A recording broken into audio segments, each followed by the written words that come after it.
তো good afternoon guys. কালিৰ ভিডিঅ'টোত মানে কথা ক'ব পৰা নাছিলোঁ বা অলপো কথা ওলোৱা নাছিল। মানে কি ক'ম, কালি মানে ইমান দুখ লাগিছিল। মানে 3টা মই ভিডিঅ' বনাইছিলোঁ, 3টাত মানে এটা কথা ক'ব পৰা নাই। মন পূৰা ভাঙি গৈছে, ইমান বেয়া লাগিছিল কি ক'ম। আৰু মানে মই হিমন্ত মামাক ক'ব বিচাৰোঁ, যিমান পাৰে জলদি পাৰে আমাৰ অসমলৈ আনক। লাষ্ট এবাৰ চাব মন যাইছে বহুত। কালি যেতিয়া মই শুনাৰ পিছত বিশ্বাস কৰিব পৰা নাছিলোঁ। মই ভাবিছোঁ মিছা কথা কৈছে বোধে, ভাবিছিলোঁ মিছা কথা কৈছে চবে।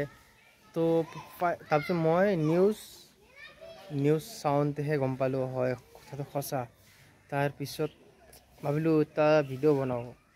তো ভিডিঅ'টো মই আগৰ ভিডিঅ' চাব পাইছে, মানে ক'ব পৰা নাছিলোঁ, মুখেদি কথা এটা ওলোৱা নাছিল। এটা কথা ক'ব গ'লে মানে চকুদি পানী ওলাই আহিছে, মানে মনটো পূৰা ভাঙি যোৱা টাইপ হৈ গৈছে। মানে মুখত সেই টাইমত কোনো কথাই নাছিল, কি ক'ম এইটো মানে। আৰু এই ভিডিঅ'টো বহুত মানুহে মৰম দিছে, আৰু কমতে আৰু নাই জুবিন ডাঙৰীয়া দাদা মাতো যিহেতু এটাই সন্মান, আপোনালোকে ঘৰত এই 2 দিনমান চাকি বন্তি জ্বলাব জুবিন দাদাৰ কাৰণে। আৰু আমিতো সৰুৰ পৰাই বহুতবাৰ আমি লগ পাইছোঁ। সৰুতে থাকোঁতে মানে আমাৰ বাবুলবোৰৰ চাউণ্ড আছিল, তাতে আমি আহিছিল আমি তাতে আছিলোঁ। মানে তাতে আহিছিল আগত 2 দিন 1 দিন আহি থাকে এনেকুৱা। আমি দেখা পাইছোঁ সৰুৰ পৰাই সৰুৰ পৰাই যি মাতটোৰ গান শুনি ডাঙৰ হ'লোঁ, যেতিয়া নাই বুলি শুনা পোৱাৰ লগে লগে বহুত মানে হৃদয় ভাঙি গৈছে একদম।